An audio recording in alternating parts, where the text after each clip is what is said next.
KidPix has been all over my YouTube recommendations lately. The mere sight of this pixely interface is like a Soviet hydrogen bomb of nostalgia for many kids of the 80s, 90s, and 2000s. It's similar to the phenomenon of remembering when Taco Bell burritos were 89 cents if you were born before, 2012. I mean, anything being 89 cents, really. KidPix was a bitmap art program designed for children that was first released for Mac computers in 1989. The software boasted a ton of fun tools and horrifying sound effects to aid young artists in creating whatever their heart desired. From simple point-to-paint tools, to pixel art stamps, to a stick of dynamite that blows up your hard work within 5 nauseating seconds, KidPix had a notably extensive selection of drawing utensils, and again, debilitatingly scary sound effects. Holy shit. Oh no! I've been seeing quite a few videos of artists revisiting the program more in recent years, and actually applauding some of its unique features. I love old internet bullshit, so I decided I'd shove my glasses up the bridge of my nose and take you on a KidPix safari. Surprisingly, we've got a good amount of information to cover today, so let's kid our pics, I guess. Or not, I don't know. Anyway, KidPix history.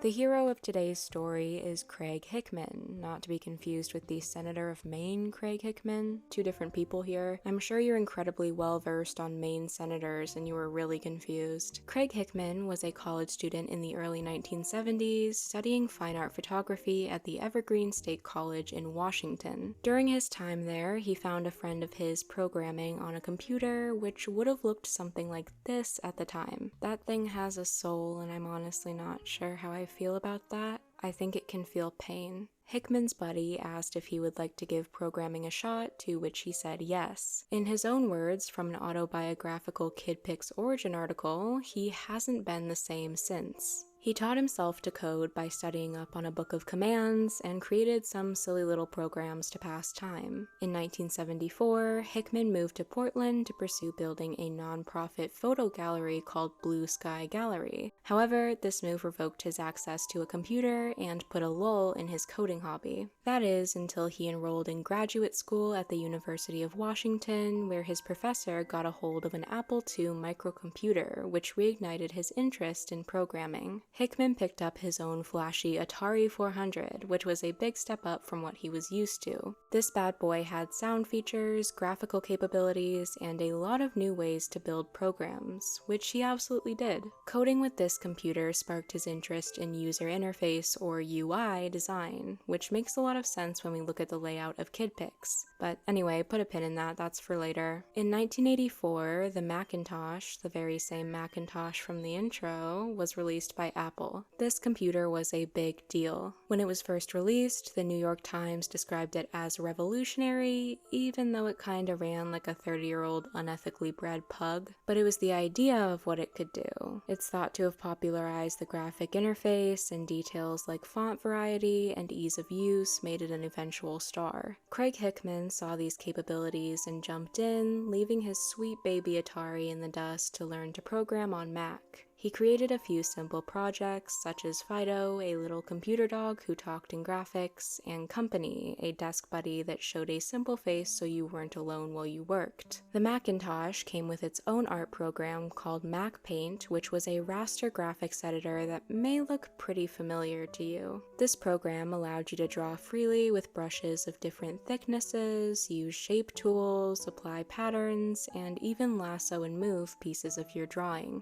Hickman described Mac Paint as wonderful, and it obviously served as inspiration for what would become KidPix. In 1988, when he was doodling away on his Mac, his 3-year-old son Ben wanted to give it a spin. Ben got the hang of the tools and layout surprisingly quickly, but would run into roadblocks when he accidentally brought up dialog boxes that he couldn't close. This was mostly because he was 3 and couldn't read. In Hickman's words, quote, "Everything was fine as long as I was in the room, but if I stepped out for a few minutes, I would come back and find Ben kicking on the floor in frustration. This was not what I had in mind for his first first introduction to the computer. So, to banish the evil dialogue boxes and let his son play around as much as he wanted, Craig Hickman began work on a simple art program that would be accessible to any kid, including his own. The program was also to be given away for free, which he said gave him the freedom to design it however he wanted. Hickman built the program abiding by 15 guiding principles. I am not gonna go through all of these, but I am gonna give you the first 5 and sprinkle in some others where necessary. I don't want to keep you here for hours on end, no matter how good the ad revenue looks. 1. The prime directive was that the program should be extremely easy to use. Features would explain themselves through repeated use without need for a manual. 2. As long as it didn't needlessly complicate things, the program should take every opportunity to be surprising and satisfying to use. 3. The project should, in some way, expand upon what computer programs can be.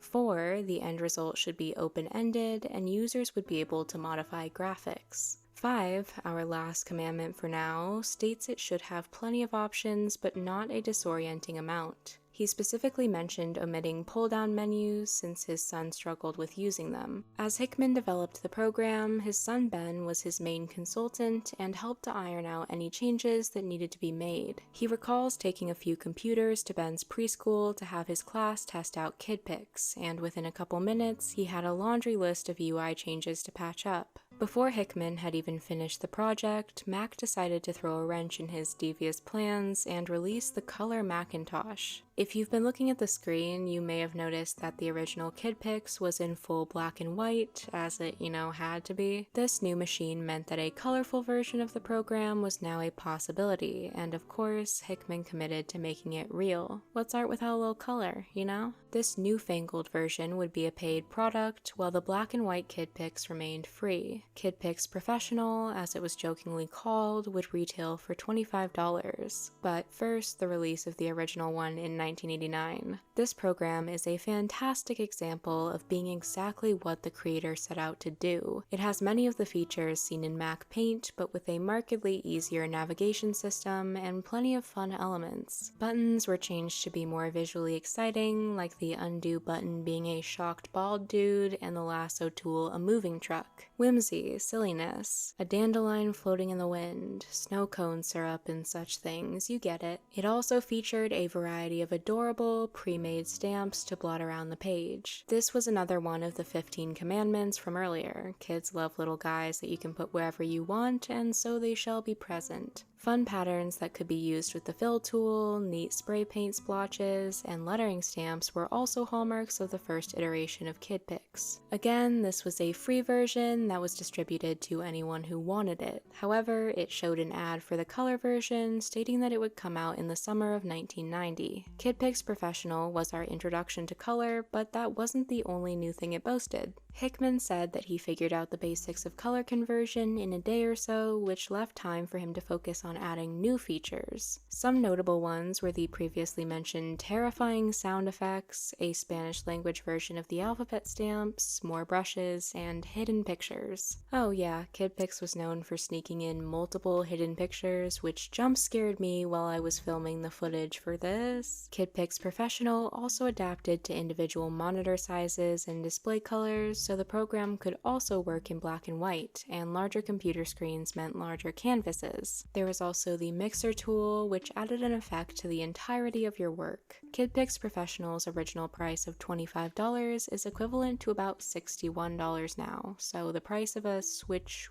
1 game. Anyway, in June of 1990, Hickman began to receive mail orders for KidPix Professional, stating that he sold about 100 copies of it. If that doesn't sound like a lot, hold your horses, because the publishing era comes next. However, he did mention that the program is probably pretty rare now, and I did want to see if I could find any copies for sale online for shits and gigs. As you'd expect if you have a brain, I wasn't very lucky. I did discover that the Computer History Museum has a copy that was donated by Hickman himself though, which is cool as hell. Anyway, after getting a hold of some contacts through friends and supporters, Hickman sent a copy of KidPix to Broderbund Software, a now defunct game developer, that same summer. A week later, Hickman received a call from Broderbund who told him immediately that they wanted to publish KidPix. Their team had a whole host of changes that they wanted made, but all of their tweaks aligned with Hickman's philosophy for the program, which meant the partnership could move ahead. A lot more sounds were refined and added, and over 30 pages of bugs were ironed out of the original. Before the new version was even out to the public, Hickman's passion project was gaining momentum. In 1991, John Sculley, former CEO of Apple, mentioned KidPix in his keynote speech at Macworld, Apple's technology trade show. Finally, in March of that very year, KidPix 1.0 was released to the public to high praise and better than projected sales. Around this time, Broderbund also began developing a Windows version of the program so that all of the Windows-using losers could play too. I'm using a Windows computer currently. KidPix 1.0 again expanded on the amount of tools available. I think you get the idea here. New brushes, stamps, mixer features, yeah, you do, I think. In 1992, KidPix Companion, a DLC of sorts, was released, which allowed for slideshow-style videos to be made. KidPix 2, released in 1994, distributed both KidPix 1.0 and Companion together in one package. Alright, you know what? Let's pause for a second. There are, as far as I could tell, 19 variants of KidPix that were released between 1989 and 2018. This includes add-ons and re-releases. I am going to try and hit every significant step up without going on and on about every installment. Got it? Got it.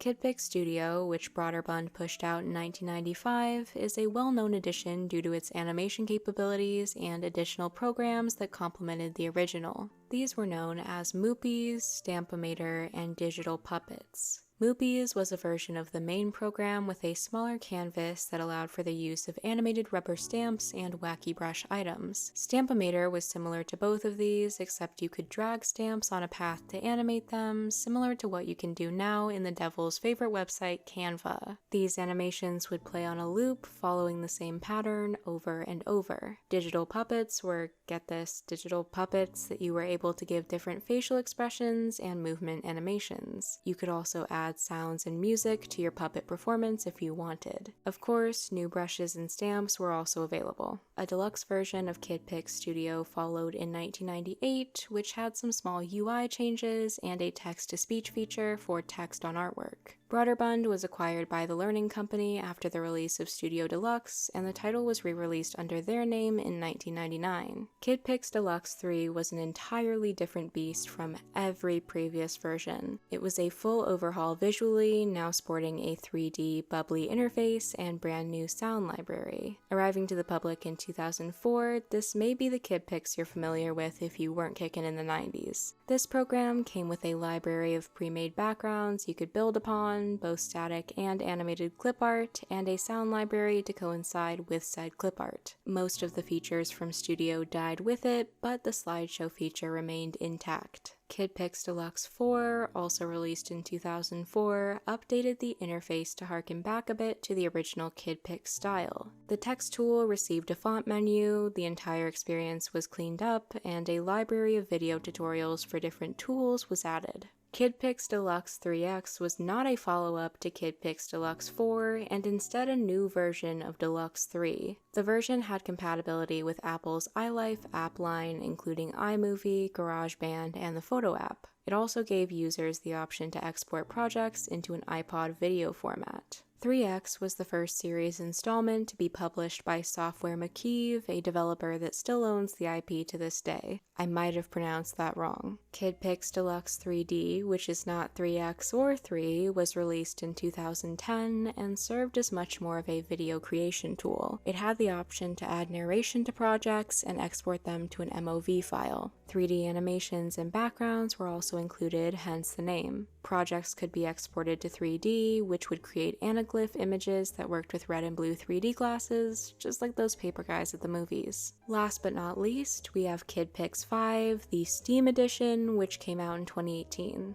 Steam like science, technology, engineering, art, and math, not STEAM. This version is only available as an upgrade or as an educational tool for actual schools, so there isn't too much to say about Old Girl here. It is, however, iPad compatible. The iPad kids continue to gain power and we must take it back. So, what's up with KidPix today? Well, I actually have good news for you. KidPix 1.0 is currently totally playable on the web for free at kidpix.app. Not sponsored, I don't know why it would be, but not sponsored. Having the software be accessible to everyone at this point in time is not only good for nostalgia points, but also for internet history preservation. Other versions are also available for download on the Internet Archive, and I used jamesfriend.com's Mac emulator to play the original 1989 KidPix for this video. Other than that, the brand seems to be laying dormant for now, but after 19 titles, I think that might be okay. All in all, KidPix wasn't just a kids' art program. It aimed to push the boundaries of technology it had, and it's damn fun to play around with to this day. It was also a gift from a father to a son, and it helped to nourish many kids' creativity. Long live KidPix!